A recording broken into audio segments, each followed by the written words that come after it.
Welcome back, Fellowship family, to this week's episode of the Deeper Podcast. As always, I'm your host, Doug Congdon, joined by co-host Brian Trius.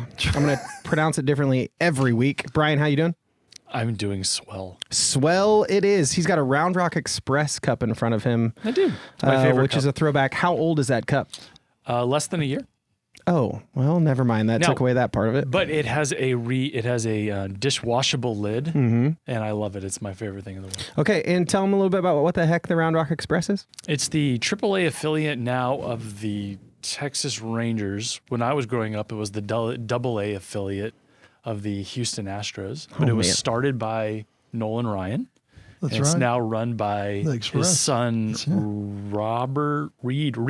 Reed Ryan. Mm-hmm. And whenever we go back to Texas in the summer, we always go catch a Round Rock Express game. Nice. Oh, that's fun. Thanks for bringing a little piece of Texas into the studio.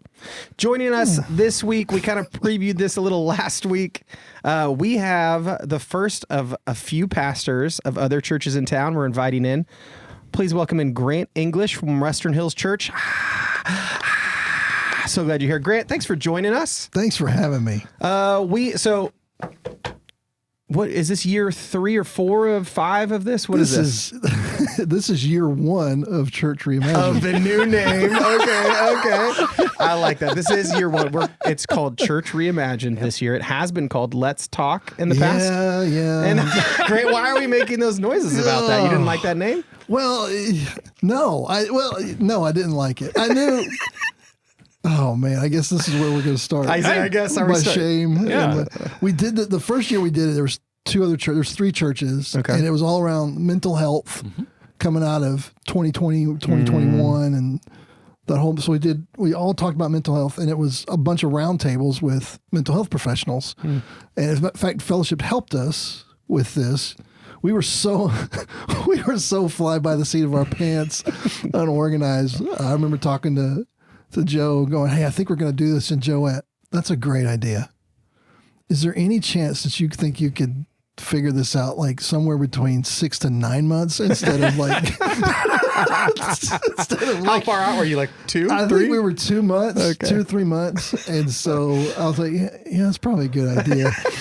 And so we called it Let's Talk, and never in a million years thought that it would go beyond that. Oh, you thought it was a 1-year thing originally when you were doing it? When we originally did it, we thought it was going to be a 1-year deal. Okay. And then when we got done with it, we quickly realized there's something here. Mm-hmm. Like there's something. Topeka's already got a history of doing ministry together between ShareFest and the Rescue Mission and Young Life and Lifeline, like all these parachurch and all these other church ministries. We have a pretty good history of doing ministry with each other, and that's great. But we don't have a great history of something like this. We're a unified voice of, hey, we think Jesus is humanity's only hope. And here's what we mean when we say that. Yeah. Like we don't have that. We haven't had that. And there was something in our churches that really responded. And then we quickly started getting emails and phone calls from other guys in town that heard about it and wanted to like, hey, jump in. Can we expand this? And so we did it, I don't know, 2 more years. And I was struggling with the name year 2. I think was I talking to you or Bill Horn? I can't remember which one of you two. We were grabbing something, and one of you guys went, man, do we have to call it Let's Talk? And I was like, I'm the one that came up with the name. I should also have but I was like, I hate it. Like this. Anyway, so we changed it this year. So yeah, we did. Yeah, love the new name. What were the 3 churches that were there first year? Grace Point. Yeah. And then Countryside. So Nate Bruns over at Countryside, Tim Hughes at Grace Point, and myself, we were the OGs, I guess you could say. Okay, and it's grown. So it's maybe year 4. This is year 1 of Church Reimagined. We're just gonna keep saying we're gonna beat that dead horse. But we're up to how many churches? We got 8 churches this year. 8. That's awesome. And we had 2 more that were interested, and it just didn't work out. So this is a good thing, I think. Yeah, it's awesome. It's cool to hear some of the origin. We'll probably get maybe into more of those questions. But sure. Tell us a little bit about yourself. How'd you get to be in Topeka? How'd you come to Western Hills? Give us your background. So for the first 18 years of my ministry, I was a youth pastor. Yeah. All the best people start in student ministry. And so then I got kicked out. No, because you got old? it wasn't that. It was, I really wanted to stay in student ministry, but Western Hills, we were in Colorado at the time, and Western Hills, I was supposed to do like some consulting for them on how to shift from an internally to an externally focused church. And so we had done that a couple of different places. And so that's how it started. And then long story short, I ended up coming as the lead pastor, and I didn't think I'd make it, that long. And it's been 16 years. 16 years at Western Hills. Wow. So Okay. they've put up with me that long. So. Yeah, that's so cool. When you say we had been doing these kind of church is that you and your church or you and your wife? Or? Yeah, well, me and the churches that I had served at. Okay. Cool. So I had served at 2 churches that had made that kind of turnaround from internal to external. Yeah. Okay. That's awesome. And then tell us about your family. Oh yeah. When you're Amy and I, college sweethearts, 34 years together, Nice. 34 years of marriage. Where college? Hardin Simmons University. Let's go. It's Hardened Sinners. No, it's not. Hardened Sinners University. Only those Baylor wannabe Southwest Conference wannabe I'd people say we call got it some that. like regional All those fighting people here. from Austin that don't think that Austin's the entirety of Texas. There's nothing else. There's Austin and then Texas. That's how you guys think, right? Yeah. I'm just trained. Whenever I hear Hardened Simmons, I hear Hardened Sinners. It's just, That's where we met. Amy was on the volleyball team. Nice. And so got married my senior year, and we got 3 kids. My oldest son is in Seattle. He's 27, about to be 27. My middle daughter is Camber. She teaches out at Washburn Rural Middle School. Oh, nice. with your wife? With my wife, who's a teacher out at Washburn Rural Middle School. With my youngest daughter, who is a long-term sub at Washburn Rural Middle School. Oh, so my we have goodness. infiltrated the public school system. They can't get rid of us. So yeah, I got a daughter 25 and another daughter 22. Okay. So boy, girl. Yes. And Girl how dad. did I mean, hopefully this isn't anything spicy, but how do you guys feel about the new building, new plans, new kind of like adding another grade in there out there? I think fine. I mean, I think it's going to be fine. Okay. I think it's. You got a neighbor, though, at Western Hills Church. It is right across the street, baby. That's true. Right across the street. What ways is that going to affect you guys? It's going to be great. Okay. We've done massive updates this year and done a ton of stuff so that we'll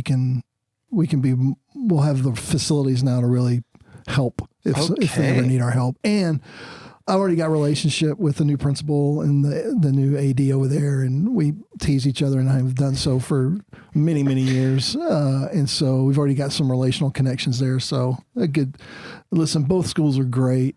And I think both schools are going to be in a great position. Nice. So, and you are woven into the fabric of this community in a lot of ways between you, your family, your church location, all that stuff. All that stuff. So when you say you did a lot of stuff at church, like fixing up church or changing, what did you do? Well, I mean, we this is going to sound so petty. Is it? What? Well, I mean, we hadn't spent money on ourselves in 30-something years. So we got new floors, new bathrooms. We added a shower so that if something ever happens, we can be a shelter. Oh, nice. Not just for you when you're done playing pickup basketball to shower. That's right. Okay, great. That's right. But the biggest thing we put in, this is so stupid. We put in new water fountains, and it's the kind where you can fill the water bottle. Yeah. You would think... You would where I'm going with this, right? Yeah, I think so. You would think that we have like reinvented just the done wheel. the best thing in history. Like we have done nothing at Western Hills for all these years, but now we have water fountains You can fill that it Upward Sports and other things could use and fill it up. And now we're going to save the planet anyway. So I'm glad that there's that level of excitement. There's that level of excitement over water fountains at Western Hills. Yeah, so. and the gym. I mean, I've been in that gym a lot for Upward. Did you do Upward there too? We did Upward there too. Yeah, and I was one of your coaches. I know, man. When are you going to come back? Yikes. I don't know. We interrupt this podcast to recruit volunteers. I don't think you want him as a coach right now. Oh, we do. You do? Okay. He feels a little like, he could get unhinged, a little scary. He's pretty competitive, maybe yell at some kids. Competitive. I've never yelled at a kid other than my own. We accept that. Yeah, that's fine. That's actually pretty good. I got a funny story about R.D. Cogswell, Yes. a friend of yours. He's a soccer ref. Did you know that? Yes, I did. Okay. He didn't know me yet. And we were doing soccer, and Ben went up to get a header, and the ball comes screaming in, and Ben jumped up to head it, and then made a business decision that this ain't a smart play. So he ducks his head down, and I sarcastically start yelling at him because I know my kid, and he knows me, and he knows that I'm not. And I'm like, put your head up there the next time. And Artie comes walking over to me and is like, hey, that thing was coming in pretty fast. Oh, my goodness. I think you need to. I think you need to give your kid a break. I was like, that's my kid. I'm just joking with him. He's like, oh, okay. That's so funny. Was this at Upward or was this is at Sunflower. Yeah, okay. Good times. Business decision is right. I know that. I love the way you said that. Okay, so tell us a little bit about, for somebody who, let's say, has come to fellowship their whole life or just has only experienced fellowship here in town. Give us a little picture about who goes to Western Hills. What kind of church is it? Because you're the person that people will come to and be like, "Hey, tell me about your church." Right. How do you categorize it? How do you describe it? And what's something that you're excited about that they're doing right now? Man, those are two very really different. Yeah, sorry. Different questions. We are, so I don't. If you're listening to this, you don't. This is normally what my garb is all the time: earring, jeans, Alabama gear of some sort. Yeah. And so it's pretty low key in terms of casual. We do want folks to come as they are. Very contemporary in our worship style, but we just really want to invite people to the table. We want to invite people to a space to where they can experience Christ. Perhaps in a way that they haven't experienced before. Yeah. And answer any questions that may come up through that. And so that's really kind of the vibe or tone that we have at Western Hills. And that's kind of who we are. I think what we're excited about right now and what we've just come out of was, and I think like over the last couple of years, I think, and this goes to Church Reimagined, I think in Topeka, there are a lot of good churches that really believe that Jesus is humanity's only hope. So I think we're pretty fortunate to be in a city where we have a lot of churches that believe that at the core of Jesus is humanity's only hope. And we may have some theological differences and how that gets played out inside the church and all that stuff. But there's a lot of good churches. But then I think inside that, there's another set of churches that have kind of taken this mantle one step further to say, not only is Jesus humanity's only hope, but we as a church have a calling, a responsibility to make that a reality somehow, some way for our city Here. Yeah. Not just for the people inside the walls, but for our city, to have a redemptive voice, a redemptive presence for all people that call this place, the Topeka, home. And so I think that number of churches is growing, but I think that's a smaller group of churches that are really wrestling with, okay, what does this look like to be a church for the city in the name of Jesus? Like those two components. And I think we've finally, over the years at Western Hills, have finally crystallized that and really captured that over the last few years. And so this past year, we just talked about who's your one, who's that person. It's a relationship, it's not a project, but who's that person that God's put in your life? And you're going to love them no matter what decision they make in terms of Christ, but you have a burden. You feel like they're in your life for a reason. And man, you're the gospel for them. So who is that? Allow us to come alongside of you, to equip you, to encourage you, to pray with you, to create context and environments even maybe for you to invite that person. Right? And so, and we've got 141 of those initials that we kind of went through this past year. And nice. Initials, like initial people, like their initials, actual real people. These are 141 relationships inside our church. That's awesome. That we have with folks who are far from Christ, that we feel a burden to live out the gospel somehow, some way for them. That's awesome. So, does this latest kind of how you're describing it as the vision that's kind of taken hold in the last couple of years, do you feel like that's the culmination of your move here to try and help Western Hills move from internal to external? Is this like you've reached the far end of that process as far as this is where we've moved in small ways and this is the end? No, we have not reached the far end of that. I feel like I'm a newbie at some of that. I think some of it's personal for me. I think, I don't know why I wasn't trained in seminary to think this way about the church. Like how I was trained was you grow the church. And that's not a bad thing. It's not bad to disciple people and get them in small groups and help their marriages and help them be better parents. Like those are all great things. But to be honest, that's not, you don't see any of those things in the gospel. Like none of those things are like, I don't know if Jesus died specifically for those things, right? Yeah. And so the mandate was there is an eternity that folks are facing, and there's a reality of life here on earth right now. Like we can experience the kingdom here and now too.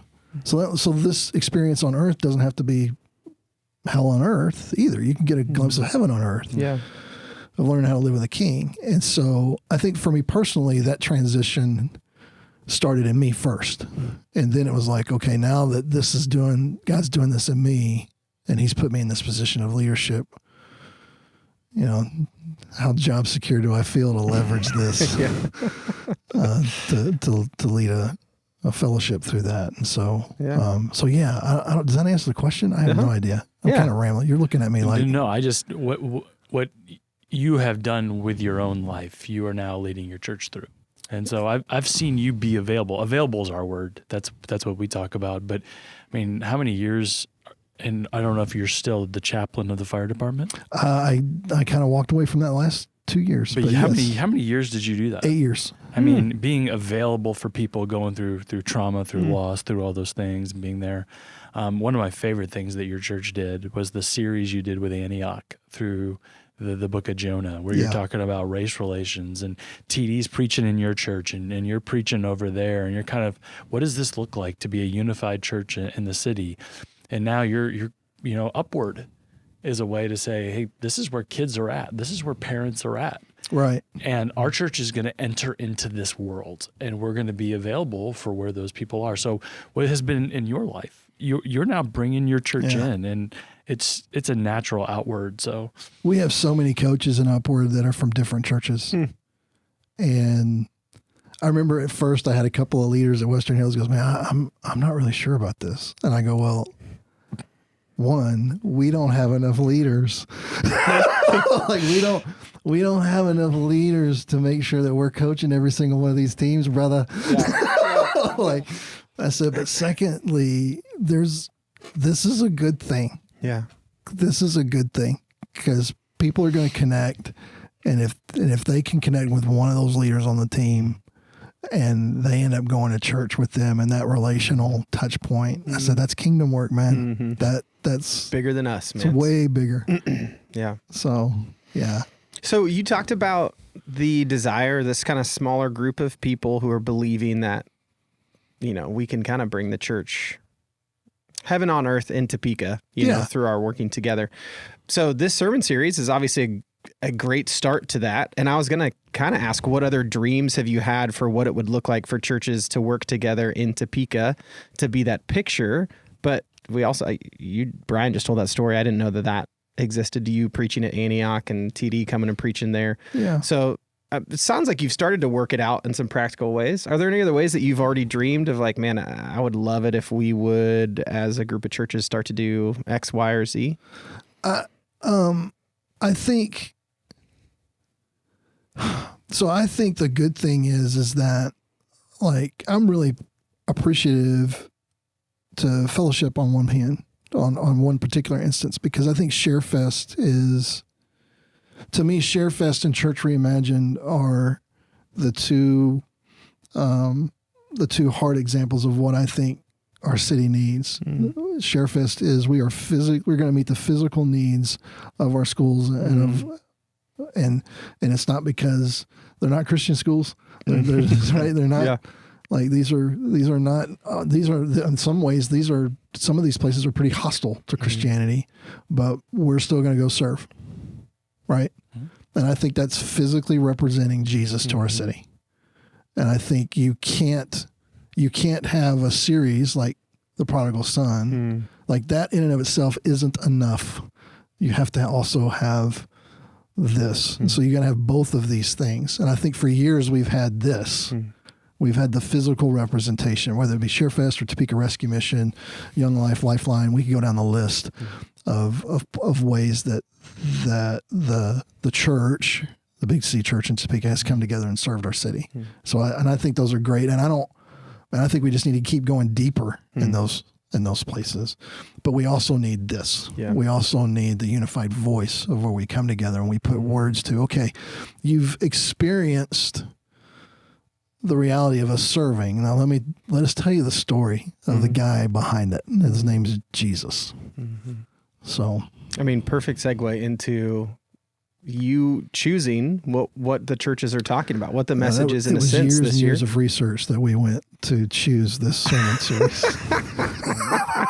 Right, Brian? Back me up on this, right? Sure. Yeah. Sure. So yeah, what made you choose Prodigal Son for what we're doing this year? I just think it's the single greatest story in the Bible. I think everything's there. I think it's the gospel. I think no matter where you are on your spiritual journey, you'll find yourself in there. You see this. Yeah, absolutely. And you can keep coming back to it and you realize, oh, there's another layer to this. I didn't see that before. Yeah. So for me, these three stories, the lost coin, the lost sheep, and the lost son, this is the gospel. That's awesome. Okay, so for people who are listening, generally our listeners or watchers will have experienced the weekend service first, and then they'll check this out. So they will know by now that we're talking about younger son this week, because that's what Joe will talk about.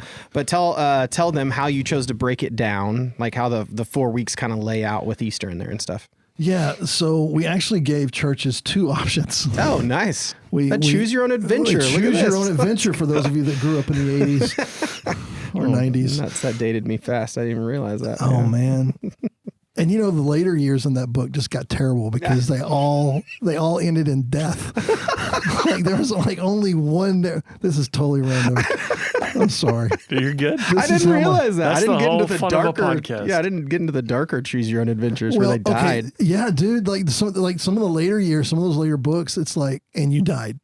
Go back to page 68, or whatever it was you're on. Then my daughter brings home. We're gamers. We love doing board games. So my daughter on one of the vacations, Canberra, she brings this choose your own adventure game. Oh, and I'm like, yes, this is going to be awesome. Like, this is my jam. Like, I'm reliving my child. It was the most terrible, boring game known to man. So we brought home the Oregon Trail card game. Have you seen wow. this? Oh, no. And I was like, you yes, died of dysentery. Yeah. We have played this game so many times. We have only had one single individual make it to the Oregon Trail. So every other time, when people have died. When this podcast is over, you're gonna have to walk me through. Like, what's the setup? Like, are you all? Is it a cooperative game? It is. Okay. It's fun. Okay, sorry. That's hilarious. Jesus, yeah. What was the question? How did you do you choose offered churches? Adventure. Yeah, you offered churches two paths. Yeah, we gave them two paths, and so but basically there's really these four big elements that we hope churches walk through, and they can walk through them in any order. Okay. But the four big elements are obviously the younger son, the older son, the father, and then that feast right? Yeah. What is it about? And each one of those elements has layers and layers of it, but it was basically, those are the 4 kind of big rocks Gotcha. that we wanted folks to walk through. What are you? Are you doing it in this order? What are you doing?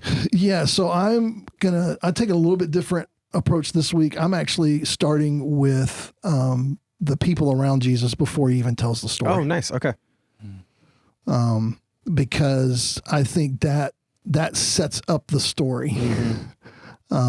So that's how we're doing it. We're starting with the context, and then I'll dive into the younger son, older son next week. But okay. And you'll do younger and older in the same week, kind of like the comparison. I'm not as, I'm a little bit more flighty than Joe. Joe's got it drilled down. We produce a Does he daily watch devotional. this? No. Oh, okay. We produce a daily devotional that has to be in the editor by November 9th. That is the problem that we run into. Yes. Yeah, that has, Yeah, man. So no, for me, I think the elephant in the room with this parable is, why did Jesus tell this story to start with? Like, what prompted this story?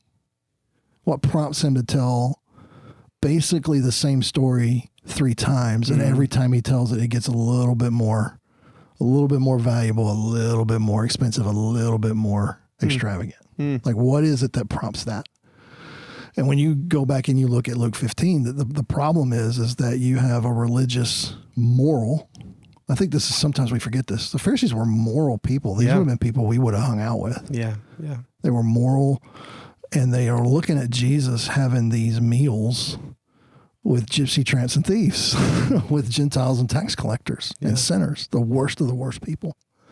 And a meal in that culture meant you were in their home, you were reclining at the table with them, you're spending hours and hours with them hearing their story. And so they had begun to label Jesus as a friend of sinners. He can't be the Messiah. He can't be God because he's a friend of sinners. And this is what prompts the stories. So I think that's the big thing that I hope people catch out of the beginning of it, is that Jesus doesn't deny that. What he does is he pulls back the curtain and shows them why. So great.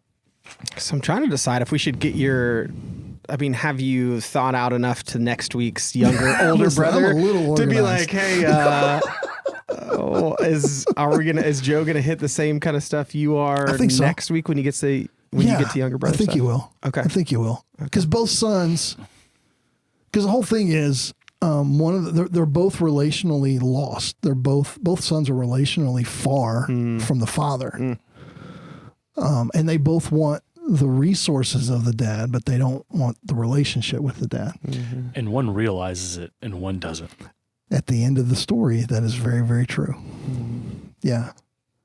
And one of them is lost in their immorality and rebelliousness, and I'm going to do it my own way.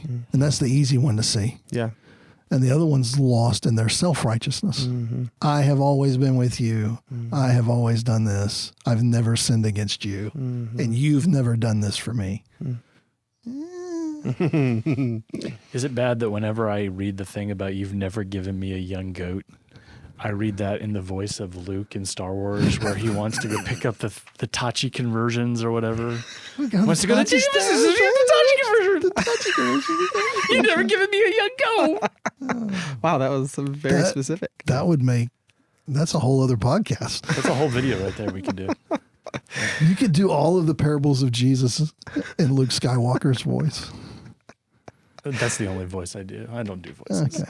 Okay, so we have taken this thing and just well, that's what Brian does. I have to bring him back a lot. So I'm the fun one. That's what Doug just said.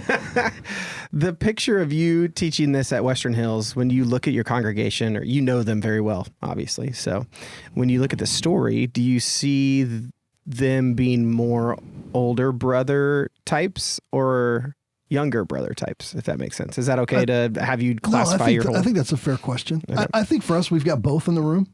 Yeah. For us. And I think this was true in Jesus's day, and I think it's true for us today. I think it's harder for the righteous to understand the parable than for those that are far from Christ that understand the parable. Mm-hmm. And here's what I mean by that. Most of us, if you grew up in church or you grew up with any kind of sense of morality, you tend to define sin as transactional or actions. If I do this, this is sin. Mm-hmm. So then the solution to that is, well, I won't do that. Yeah. Yeah. Or I'll put guardrails up and I'll build this hedge of protection accountability. Like I'll have all these things. And so all of a sudden sin becomes this transactional thing that I can manage. And what the parable says is no, the sin is relational. The actions are just symptoms of a larger issue. The larger issue is you're not connected to the Father. The larger issue is you are lost from the Father. And it can get manifested in plenty of different ways. One of them may be more acceptable to us in our culture than the other. But the core issue is both sons aren't relationally connected. So sin is a relational concept in the story. And there's only one solution for that, and that is to relationally have that be healed. And that's why the Father has to go to both sons. He's the one that has to cover. He has to cover that distance. He covers those distances. The sons don't. He does. One of them embraces that cover. And the other one, well, in the story, we're not told. Yeah. Yeah. Right. The implication being, doesn't seem like maybe he does. So if sin is relational, then that completely, that completely changes some things. And I think that's the hard part for the righteous son to get his hands around. Yeah. Even as you're describing it, I'm like, yep, I agree. I believe this. Like, this is how I grew up. This is how I think about sin. So it's a little convicting, and I didn't appreciate that part of it, but it's very true. How do you push people at the end of that into the relational piece? Like, how do you say, hey, this is way more about, because it's so much easier for us to do the black and white and the sin and not sin and the create our own standards. So how are you either making that relationship piece so appealing that people understand they want it, or just kind of encouraging them to jump in? Right. I send them to this podcast called the Deeper Podcast. Oh man, great. That's wow. We have an email. So Deeper at whoa. FBC He saw it on there. I was Topeka.com. like, whoa, he knows it. That's amazing. No, I do. I think that's always the harder part of any kind of message is figuring out, okay, what does this look like now that the message is over with? Mm-hmm. And so, it's only Wednesday, so I haven't had, I've got till Sunday to figure that out. No, I think let's go back to that premise of if I understand that sin is relational, and I understand then that the solution has to be relational. Yeah. Okay. And so I think that's where you can start fleshing this out. So for the righteous son of, okay, you may be doing all the right things, but talk to me about how close are you to Jesus? Mm-hmm. Like, what does it look like to have a conversation with Jesus? Mm-hmm. When was the last time you felt that nudge from the Spirit or that hard transition of, man, there's something in your life that needs to change. Mm-hmm. And that finger of this right here. Like when was the last time you experienced that? And you start asking some of these questions of folks. Yeah. That's one way how it can get manifested out. Yeah. I think, go ahead. I was going to say, I read a great book in seminary. It was a novel, actually. It was called Handling Sin. And the boy comes home one day and he's talking to his father, and he'd gotten in trouble at school. And the father said, well, what did you do? And he said, well, I said a curse word. I don't remember what the curse word was. And they're like, the dad's basically like, what's the big deal about that? And she's like, well, she said it was wrong. And this is a little tongue in cheek, but the dad said, like, what did Jesus say is the great command? And he's like, love the Lord your God with all your heart, soul, strength, and mind, and love your neighbor as yourself. And he goes, so if that is true, what's the only sin? And the boy says, not loving. And the dad's like, yep. And like, we get so hung up on, oh, they said this word, they did this thing, they went to this place, when Jesus has called us to love. Right. And that natural outworking is, do we love him? And because we love him, are we loving the person that's next to us? And if we can go all day without cursing, but we can't love the neighbor that God has put, like, what does that really say about us? Right. Right. I mean, that's perfect. It's a perfect illustration. So we'll have Brian come over and close out the message. There you go. Yeah, that's great. He's probably good for that. Push 3 to 5 minutes is about his limit. So we're talking about younger son. Yes. And a lot of it is freedom, running away in a sense from that relationship. I'm trying to decide, like, if you're categorizing reasons why we might have younger sons in society. In other words, people who have maybe interacted with the father, know who the father is, know Christianity, but have chosen to say, I don't want any of that. I want to live this life over here. Right. More free, licentious, maybe. I don't know why that word came to mind, but off in their own world, kind of experiencing pleasure for everything the world has to offer. What do you see as the underlying motives for people wanting that kind of life and lack of relationship with the father, as opposed to their own morality? I think in the story, it gives us a pretty good picture of this, of that the father doesn't pursue the younger son at first. He kind of knows this is the road he's going to take. Mm-hmm. And he just the younger son has to experience the vainness of his own pursuits. Mm-hmm.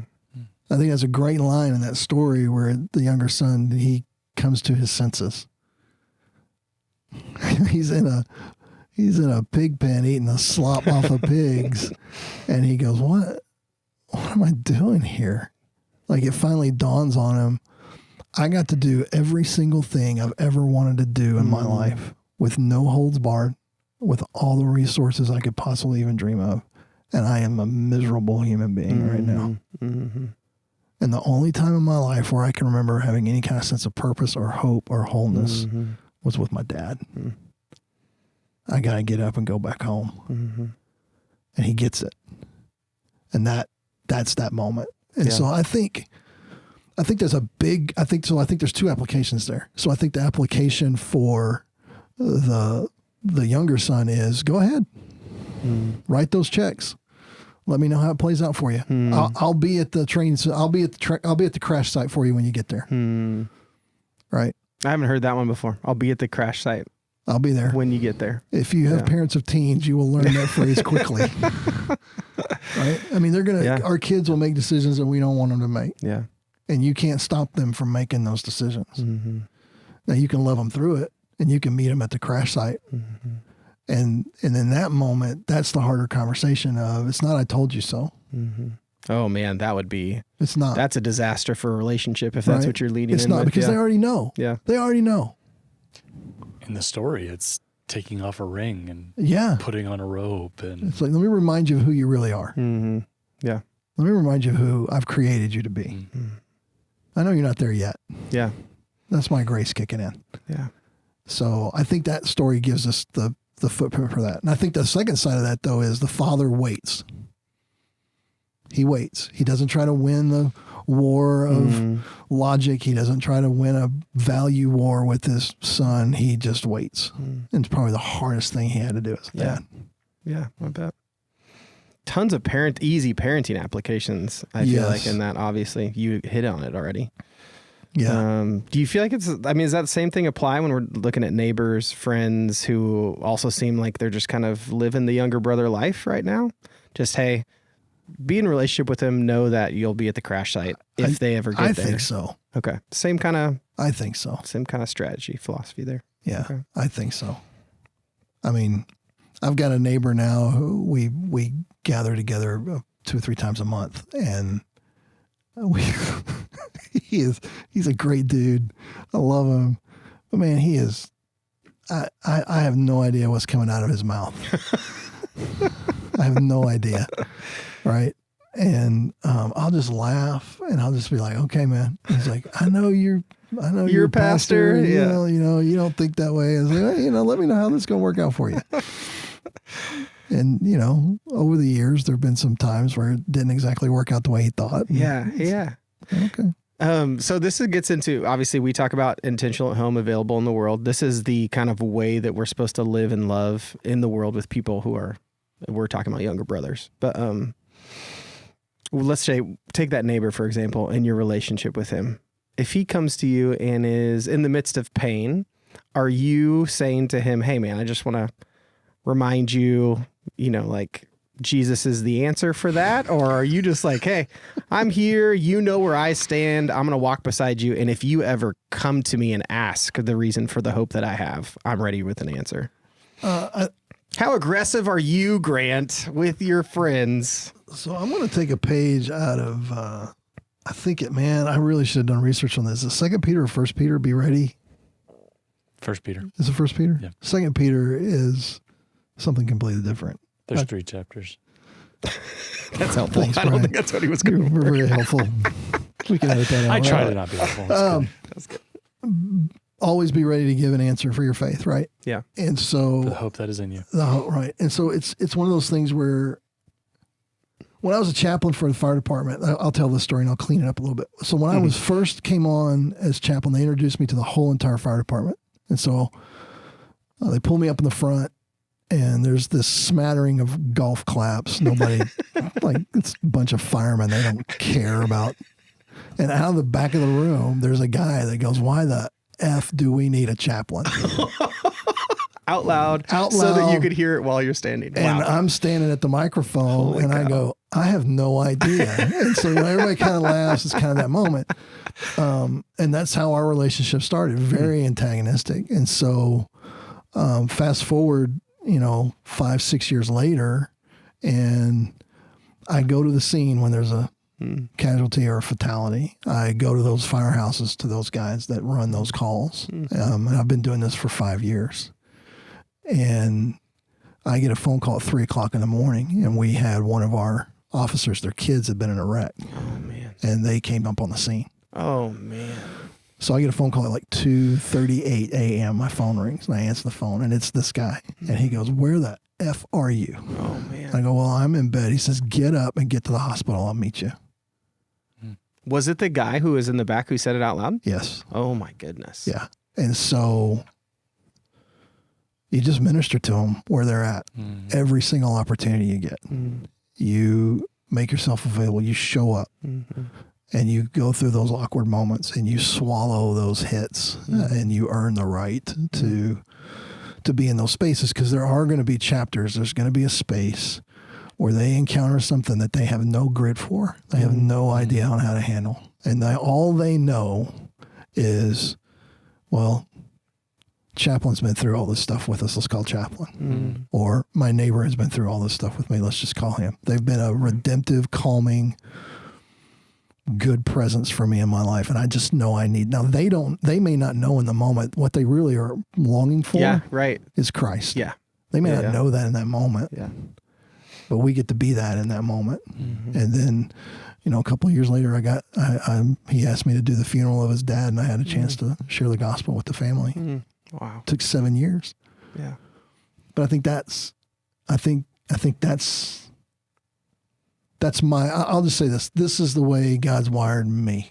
This is the way that I think it means to redemptively walk out the gospel with folks in a relational way.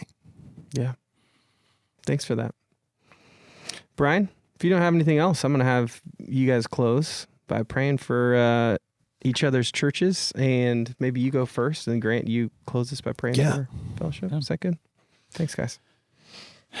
Dear Heavenly Father, thank you for Grant. Thank you for the time that he has given to us today to talk about your word and to talk about this story, to talk about his heart for the city.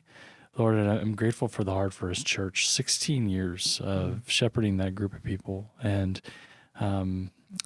being available in his home, being available to his church, being available to his city as a chaplain. Lord, I pray for the people of Western Hills. I pray that they would come for these next 4 weeks. They would come ready to hear from your word, what you have for them, that they would be able to recognize the younger brothers in their life. They'd be able to recognize the older brothers in their life, where they fall into those categories. But more importantly, I pray that they would recognize the Father, that they would be able to see him and recognize that he is running towards them, that he is leaving the feast to come out and put his arm around them and to invite them in. And so, Father, I pray for the people of Western Hills, that they would respond to the Father through the Son, Jesus Christ, and that they would be moved to look more like Jesus not only as the year goes along, but through this Church Reimagined Prodigal God series that we're going to do. Father, just thank you. Thank you for being the God of umpteen chances. And thank you for putting in the hearts of multiple churches in our city a desire to live out a redemptive witness for you, to be hands and feet, but also heart and soul to our city. And I'm very thankful for Fellowship. I'm thankful for her leadership and her investment in our city and in our community. The way that she has done this and then invited the rest of us to be a part of it and not kept it to herself. What a witness that is. And what an opportunity that it has given us for us all to be a part of kingdom movement here in the city. I pray and just am so thankful for Fellowship and her leaders and her witness and just the continued growth of her people, that they would wrap themselves around this story and understand and grasp whichever character they may closely relate to and pull closer to you relationally and allow you the space to change us and who we are. And as a result of that, we'll see changes in our city and continue that journey for them. And I ask this in your name. Amen. Amen. Thanks, guys. Grant, seriously, thanks so much for coming on. Dude, thanks for having me. Man, what a fun time. I mean, and the faithfulness you've served our community with, our city with, your church with, it's good to introduce maybe some of our congregation to you just to get to know you. And in case they're listening on audio and they're going to try to figure out who you are by seeing you, we got the earring. I would say it's just a really a sleek looking dude.